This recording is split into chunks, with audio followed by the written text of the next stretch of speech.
देखिए इसे पूरा रोड़ा जो अटका रही है प्रशासन अटका रही है, प्रशासन ही नहीं चाहती है।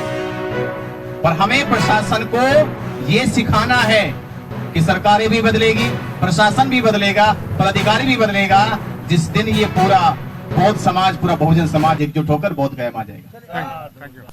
आज सुबह सुबह मेरे को कोई पूछ रहा था, आकाश जी कहिए ये धरना, आंदोलन, प्रदर्शन, जुलूस निकालने से क्या होगा? तो मैंने उनको एक ही जवाब दिया, इससे ये सिद्ध होगा कि हम बहुत जीवित हैं, बहुत शांत है। ठीक है, हम जीवित हैं क्योंकि जो आंदोलन अभी की नहीं है, 134 साल हो गया है।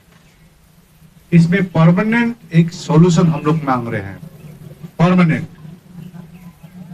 और तो परमानेंट सॉल्यूशन वही है कि बीटी एक्ट जो 1950 से पुराना जो कानून है, वैसे भी आर्टिकल 13 क्लियरली लिखता है कोई भी कानून 26 जनवरी 1950 के कानून शून्य होती है, लेकिन ये अभी भी चली आ रही है।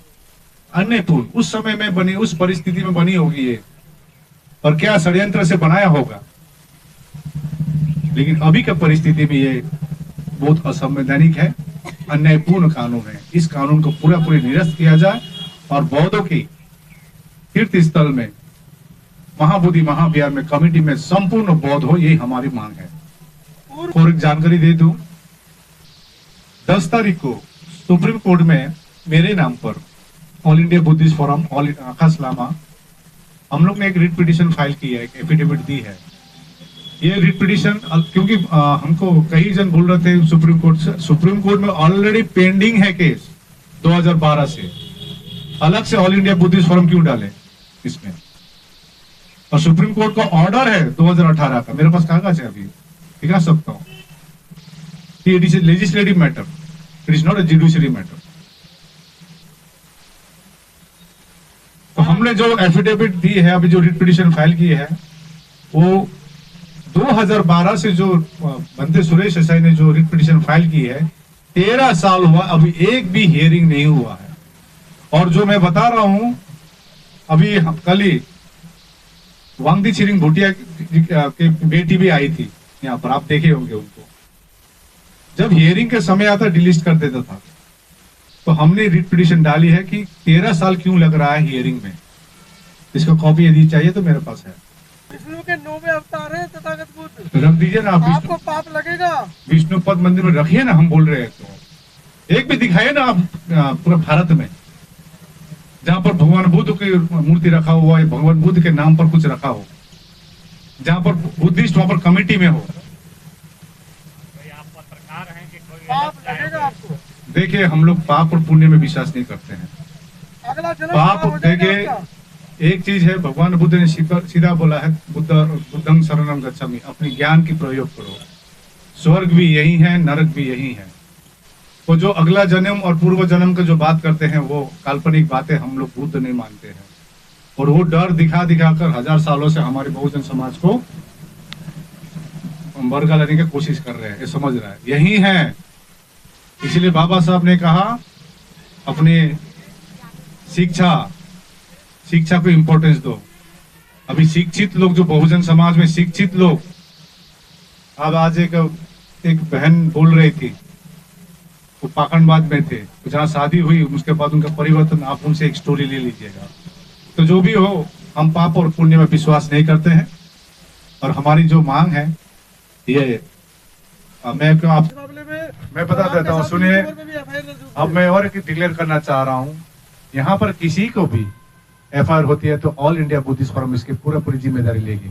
आपने तो कह दिया कि अगर आपके अलावा आपकी जो टीम है उसके अलावा कोई दूसरा व्यक्ति नहीं, उसमें लिस्ट में है, तो जिम्मेदार नहीं है। देखिए वो लिस्ट में है, आपके अलावा बयान दिया है तो जिम्मेदार तो ये है। नहीं, उसमें उन्होंने ऑलरेडी हमसे बात हो गया है। मैं हम लोग बात रखने दीजिए। ठीक है बंदे जी, आप थाने गए, क्या क्या मामला हुआ, दिल्ली की टीम जानना चाह रही है। आप सभी पत्रकार बंधुओं को जिस प्रकार विदित जानकारी है कि 4 मार्च को मेरे ऊपर और धाकड़ टीवी के ऊपर मुकदमा दर्ज किया गया, और मुकदमा किन किन धाराओं में हुआ मैं वो भी बता रहा हूं। वो धारा लगाई गई कि जो अपराध हमने किए भी नहीं है। धारा लगाई गई है 67, जिसमें ये जिक्र किया गया कि आपने इलेक्ट्रॉनिक यंत्रों का दुरुपयोग करके वहां की कुछ प्राइवेसी चीजों की पिक्चर ली है और फिर उनको वायरल किया है। दूसरी धारा लगाई गई है 196, तीसरी धारा लगाई 298। तो ये वो धारा है जिसमें ये जिक्र होता है कि आपने धार्मिक भावना को किसी की ठेस पहुंचाई है, धार्मिक उन्माद फैलाया है। तो हम ये पूछना चाहते हैं कि वहां महाबोधि महाविहार में किसकी धार्मिक भावना आहत हुई है, कौन सा धार्मिक उन्माद फैला है? उल्टा हम लोग का हो रहा है। धार्मिक भावना तो हमारी आहत हो रही है, क्योंकि महाबोधि महाविहार पे पंडित पुरोहित वहां पे पिंडदान कर रहे, तो किसकी भावना आहत हो रही है, किसकी संस्कृति आहत हो रही, हमारी हो रही है। तो हम पे झूठा आरोप लगाया गया, ये बेबुनियादी आरोप लगाया गया, और ये आरोप भी किसने लगाया? ये प्रशासन ने लगाया। जमानत हो गई है, अभी जमानत क्या हुई नहीं, हमने अपील कर रखी है, आज छुट्टी हो गई है। एफआईआर किसकी तरफ से हुई है? एफआईआर तो बता रहे कि एफआईआर भी केवल प्रशासन ने करी, सीओ ने अपनी तरफ से। आप सोचिए, सीओ पार्टी बनी है तो कितने प्रेशर में है सरकार और प्रशासन, कि वहां पंडित पुरोहितों के इतने प्रेशर में है कि वो एफआईआर खुद ही लिख रहे हैं। सीओ खुद ही एफआईआर लिख रहा है, या तो लोग जनता जाके उनसे एफआईआर लिखवाते हैं अपनी, वो खुद पीड़ित बन गए। अब उनसे सीओ से पूछा जाएगा कि तुम पीड़ित हो गए हो, तुमने एफआईआर दर्ज करी है अपने नाम से, तो तुम पीड़ित हुए। आपके ऊपर आरोप है कि आपने बुद्धिस्ट फोरम से अलग जाके बयान दिया है, इसलिए इसकी जिम्मेदारी आपकी अपनी है। नहीं, बुद्धिस्ट फोरम के साथ हम सब लोग हैं, अलग कोई बयान नहीं। ये धरना प्रदर्शन पूरे देश के सभी संगठनों को मिलकर चल रहा है। भंते जी, कहीं ऐसा तो नहीं ना कि जानता ना करके प्रशासन ही महाबोधि महाविहार मुक्त नहीं होने दे रही है? देखिए, इसे पूरा रोड़ा जोटका रही है, प्रशासन अटका रही है। हाँ। प्रशासन ही नहीं चाहती है, पर हमें प्रशासन को ये सिखाना है कि सरकारें भी बदलेगी, प्रशासन भी बदलेगा, पदाधिकारी भी बदलेगा। जिस दिन ये पूरा बौद्ध समाज, पूरा बहुजन समाज एकजुट होकर बौद्ध गया आ जाएगा। हाँ,